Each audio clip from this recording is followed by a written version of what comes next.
everyone, Abigail Pedrick from Pedrick Zero Waste Shop. Welcome to our first video of the new year. Woo, party! So it's the new year, it's January, which also happens to be Veganuary. So our first video is going to be asking the lovely Kat, who is our resident vegan, all about her veganism. Welcome, Kat! Hello! Kat's also one of our team members here, so she works here on a Wednesday and soon on a Sunday as well. So if you have any other questions that we don't cover in this video, you can pop down and see her in store as well. So, Kat, hi. Hello. Welcome to the channel. So how long have you been a vegan for? So I have been vegan for 4.5 years roughly, so it'll be 5 years in April. It's quite a long time. Yeah, yeah, I've survived. Why I'm still here. Why did you start? It's funny, I first started because I wanted to copy my sister, because I copied everything that she did. Is she your older sister? Yes. Yeah. Annoying little sister. Yes. Yeah. I always copied everything. So it was firstly because it was a trend, and I just kind of liked the idea of it. But then the more I did some research, I kind of got into documentaries and stuff like that, and reading up a lot about it. Is she still vegan? She is. Okay. Yeah. Nice. So you haven't one-upped her then? No. Not yet. Do you ever have more like, I'm more vegan than you? No, not really. I don't know if that's a thing, whether you can be more vegan than someone else. Oh, is it? Okay, fair enough. So for this video, we sent out a post a couple of weeks ago asking you what your quite burning questions that you have for vegans. Almost like those questions that you always want to ask, but never actually want to ask someone to their face because it might be a bit weird. And Kat's also put a list together of things that she hears all the time. So we're going to run through those and she's going to give you her answers. So number one, veganism is only for the rich. Is this true? No. I mean, I'm a single mum on my own with a little boy, so and I only work part-time as well, so I don't earn an awful lot. I do rely on some benefits, so therefore I do have to skimp and save on some areas. So yeah, it's definitely not for the rich. Question number two. And this one actually was the main thing that came up on Facebook. So literally 6-7 different people. Can you recommend a good cheese? We cannot get enough of cheese, I think, as a nation. Like, everyone loves cheese. And it's honestly one of my biggest ones. Like, being vegetarian, I can kind of deal with that. But when I think about going vegan, I'm like, but what about the cheese? And like chocolate, there's good vegan chocolate, I can deal with that. But cheese is like, it's such a specific flavour and texture. And so, one, how did you give up cheese? And two, can you recommend a good vegan one? Okay, so when I first went vegan, I didn't have any vegan cheese for about 2 years. Couldn't get on with any of them, didn't like them. So I went 2 years without having any form of cheese, whether it be cows or vegan. And I think it kind of reset my sort of taste buds a little bit, so that when I did try vegan cheese and liked it, it didn't taste as bad. Yeah. So it wasn't as bad. I found ones that I did eventually like. But yeah, they're all... It sounded like you had to have like a cheese detox. Yeah. That's I guess it's like that. But yeah, as for sort of like finding a good vegan what brands cheese, do you recommend? Do you know, I really like Morrison's Own. Oh, okay. Yeah, it's nice and cheap. It melts really good as well, so really good for mac and cheese, pizza, stuff like that.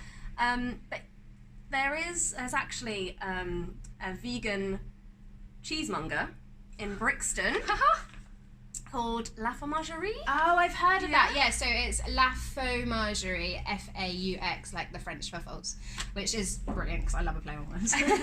Little pun. I've heard about them. Yeah. I haven't been myself yet, but they do have really high quality, possibly expensive because of the quality, vegan cheeses. Hey, La Fromagerie, if you're watching, send us some samples. We can try them. Yeah, wee. But I've actually read recently a study that said that there's a reason why we can't get away from cheese. Yes, so it is something to do with the casein that is in cheese, and it sort of clings onto our dopamine a little bit, and basically gives us the same reaction as a like recreational, a high. like a drug kind of thing, and become addictive. Cheese is like cocaine. Oh, now that I've got a real addictive personality, so now it makes sense why I can't give up cheese, because it is basically like, it is drugging you. You crave it, you want it, you see it. I guess with dopamine, like how that works is when you see something, you associate it with that high, so you get excited about eating it. Oh, 100%. This is mental that we're talking about cheese. Okay, cool. Next question. What do you eat when you go out for dinner? Because obviously there is nowhere that you can eat vegan these days. Nowhere. We just starve. We don't leave the house. No, literally. So, I mean, in the past 4 years that I have been vegan, so many restaurants have created new options. I mean, just last week, KFC have brought out a new... I saw on your vegan Instagram, burger. and the picture of it as well, it actually looked like a normal burger. Yeah. Like a normal KFC tastes burger. just like one as well. What's it made from? So they use corn, Okay. which is like a fungi-based protein kind of thing. But it tastes exactly the same. Really, really good. But yeah, like different. All these restaurants are bringing out new things. It used to be the case of just having salad and chips. Yeah, vegan was like, oh, that weird vegan over that. Yeah, but I mean, I was gonna say give her an omelette, but no, that's not vegan. You can't even do that. You can't do that. So you do eat when you're out for dinner then? Yes. That's good. Yes. Yeah. This was an interesting one. So somebody asked, when you want a naughty treat, what do you have? And I'm guessing this is relating to the chocolate, the cheese thing. They're like, when you want a real big burger and chips and calories, and like, what do you eat? Because lentils ain't gonna give you that satisfaction. No, lentils don't. But there's vegan chocolates. Yeah. I'm not a huge fan of chocolate anyway, so I kind of steer away from chocolate generally. What's your like Saturday? You're at home, you're under the duvet, you're watching something rubbish on TV. What are you eating? It's usually like a gummy sweet or something like that. I like. There's a really good. It's not zero Gelatin waste. free, obviously. Yeah. It's not a zero waste option, which is a pain in the bum. But Poundland do great like Percy Pig alternatives. Fun. So they're like my go-to for. Okay. Yeah, it's a rare treat, but that's like my go-to. How do you? This isn't actually one of the questions, but it's just come to my mind. How do you find the vegan options with zero waste? Is there an issue around like veganism at the moment comes with a lot of packaging because that's how they preserve it? Yes. Yeah. It does kind of happen that it's slightly difficult. I don't want to say it's really difficult, but it is slightly difficult to be vegan and have a completely zero waste lifestyle because of the things and because they are how they're packaged at the moment. Brands and big companies just haven't caught on to the fact that you can be vegan and have how to do it. Yeah, and have a zero waste lifestyle. Yeah. So interesting. Yeah, it is more difficult. Yeah. I loved this question. This is brilliant. Don't you feel hungry all the time because you don't eat real food? Oh, yeah, I get that a lot. I love that. Because I only eat salad, obviously. Literally. No. Yeah, I mean, think of all the things that do fill you up, like potatoes. Yeah. Bread. Yeah. Rice, noodles. All this, I mean, maybe that's all the carby kind of stuff that kind of fills you up. I guess that is what fills you, isn't it? The carbs. Yeah. Because you see, I wouldn't necessarily say that meat as part of the meal is the thing that fills you up. That's not the part of the meal that fills you up, is it? Like, it's the part that maybe has got the most protein, but it's not the most filling. Like, you could eat a whole plate of steak and be like, oh, that was nice. But if you ate a whole plate of mashed potato, you'd be like... Exactly. Yeah. So, or like a massive pizza where it's predominantly... I love this though. I love that someone has asked this because it's like, people are worried about you, Kat. Like, people are worried that you're starving. How do I live? Which leads quite nicely into the next one. How to cook vegan for a child. Do they get all of their nutrients? And I think this is quite like I think it's probably one of those questions that people want to ask but don't, because it is a bit on the side of like, are you kind of not feeding your child properly? Is he malnourished? The parenting judgment. Yeah, proper judgment. Yeah. Which, as English people, we don't like to do that directly. We like to do that via Facebook. yes. So I recently got mine and my son's blood tested.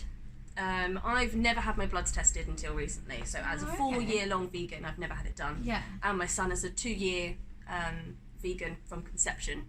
And both of our bloods came back really good. Oh, yeah, there you go. And I don't do anything special, so admittedly I don't have vitamins for either of us. I probably should. That's interesting. But, so you're not even taking like vitamin gummies or anything like that? It's literally all just coming from your diet? Yeah. I mean, and I'm a lazy mum. Like, I'm a lazy cook. I admit I do oven meals occasionally. Obviously I do cook from scratch a lot, but yeah, oven meals do once a month for me. quick and easy. Yeah. But yeah, so I mean, yeah, I've not really worried that much about our nutrition and not looked that much into it, and you're still doing fine, managing to hit it on the head. That's really interesting that it's not something that you are like every day counting out how much of this and how much of this, but still you're fine. Yeah. That's really interesting. This obviously leads on from that as well. Shouldn't you let him have a choice? And I guess this is more for like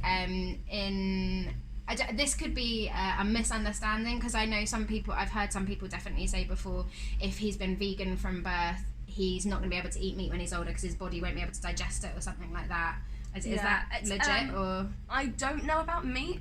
I'm not entirely sure about that one, but definitely when it comes to sort of like milk and eggs and stuff like that, I know that some people do create intolerances or allergies if they've not had it before. So that could be the case. I know that he has accidentally had dairy once, and it did give him.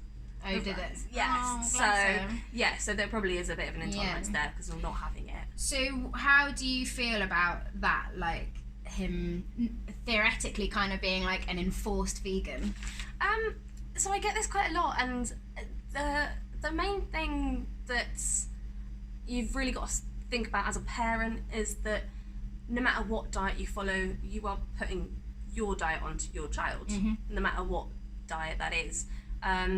If you're sitting there at the table with a meat platter and your children aren't eating it, you're going to encourage them to eat it because you're wanting them to eat a dinner. Yeah. So it's the same sort of principle with any diet, really. You're going to give your child the best nutrition that you think is right and that you want to encourage. I think that's what it comes down to at the end of the day, isn't it? Is as parents, we do what we feel is best for our child, and you can't really judge that, can you? Because I mean, obviously in rare cases, but every parent is trying to do what they feel is the best thing for their child. So no one's going to be a vegan being like, I'm doing this because I want him to have an intolerance. like that's not why you're doing it, is it? So yeah. So this was actually a question that I came up with, which is something I've always wanted to ask. I can understand not eating meat, but so when you get hardcore veganism with not using byproducts that don't harm animals, like honey and wool and things like that. So what is your reasoning for that? Because I know, so like with some people would say, okay, veganism is not eating meat, but what's wrong with milk? But then I know there's issues with the dairy farming and the enforced impregnation and things like that. So I can understand that. But things like the honey and the wool, which are natural products that animals create that we can use, what's your feeling on that? So honey is actually quite what's the right word?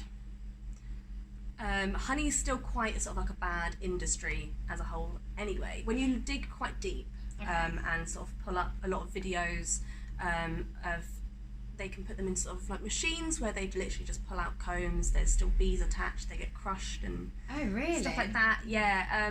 There's also a common practice of snipping off the wings of queen bees so that they stay in that one place and don't migrate. What else is there? I mean, there's also this is bizarre. I love bizarre things. Also tend to forcibly impregnate bees, queen bees. How would you even do that? So there's videos of it online where they would kind of essentially strap them down slowly. It's like bee rape. Yeah. Oh my god. Yeah. It's really bizarre, really odd. But obviously they want to make more workers to make more honey. And honey is actually the bees' winter food storage. So by stripping them of their honey, we basically replace it with a sugar alternative, which is lacking in nutrients and vitamins for them and stuff like that sort of keep them going. Yeah. So yeah, we sort of take what they've made for themselves. So would you still have an issue then with honey that comes like our local made honey that we have in store is from like, I guess what you would call like free hives and things like that, where it's not on a conveyor belt and they live in their own hives and the bees are allowed to go wherever they want to go and stuff like that? I still wouldn't use it. No? No. Because the whole idea, the whole sort of aspect of like veganism is reducing all animal products where you can, as much as possible. So I guess honey isn't like essential for everyday life. So. Yeah. So if I can, reduce it and not use it, then I'll go without. Yeah. Interesting. Yeah. This was another question that came up, which I was quite interested in. Where can I buy vegan clothes? Because obviously, if you like, again, going real hardcore, you've got the leather and wool, like I said previously, and things like that. Do you have any vegan clothing brands? So I generally don't buy new anyway. So that's just part of my sort of like sustainable zero waste lifestyle.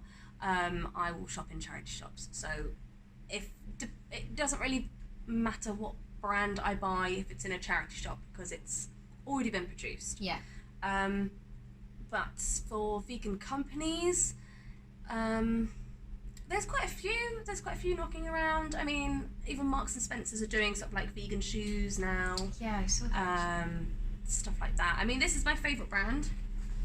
What is it? Lucy and Yak. Lucy and Yak. They are like an ethical, I guess you could say a vegan brand as well. Yeah. It's difficult to sort of identify a clothing brand as vegan because there's not too much that comes into play with fabrics unless you sort of, you have like leather, wool, stuff like that. But if they're using like cotton or hemp or what else is there? Yeah. Polyester. Plastic. Yeah. I guess if you could really look into it, couldn't you? And you could look into their farming practices for like the cotton, are they using enforced animal labour and stuff like that? Like it is something that you could really go full force on. But then it's the same as zero waste and being plastic free and stuff like that. You kind of go as far as you're happy to go, and then you find your happy medium, don't you? Really? Yeah, I guess so. Yeah. This is our last question, are there any non-vegan foods that you miss from your, what would you even call it? So like obviously you've got BC as before Christ, could you call it like PV, like your pre-veganism era? Yeah. This is from when I was PV. Pre-vegan, yeah. There's a few things. This is a really odd one, calamari. Calamari? Really, yeah. So it's really odd. But that was like my favourite thing. Oh, really? Before. Oh. So I do. Squid. Sounds so really odd. So gross. But yeah, I do miss that. Obviously, wouldn't eat it. No. And I'm always looking for new alternatives to try for it. But a new stringy, jelly, squishy alternative. You're so weird. Yeah. Okay. Anything else? Possibly smoked salmon. Yeah. That was quite nice. That's weird that the things you miss are the fish. I know. Yeah. Yeah. That's the main thing. Strange. Me, I don't really. Yeah. I think I guess once you go vegan and you look into all the meat practices and things like that, it would be hard to miss it when you know the amount of abuse that is going on. So. Yeah. Amazing! Thanks for sharing all of your insight. I Thank you for hope having Kat me. was able to answer all of your questions. For our next video, I'm really dreading this. And I probably shouldn't say that when Kat sat right here. But for our next video, I am trying to go vegan for a week. I am a flexitarian, so generally veggie, but every now and then I'll have meat if it's there, or if I really fancy it, like if I go to a steakhouse, I'm going to have a rump steak. But I am going to go vegan for a week, and I'm going to document everything that I come across, making a shopping list, going shopping, all the other things that pop into my head. Every now and then I'll make a little video of like, oh, but what about this? And so that will be our next video. And Kat, thankfully, is going to give me some of her top tips for being a vegan. So I'm going to be the best vegan you ever saw for a week. And that will be our next video. So yeah, thank you ever so much for tuning in, and we will see you next time. Happy Veganuary! Yay!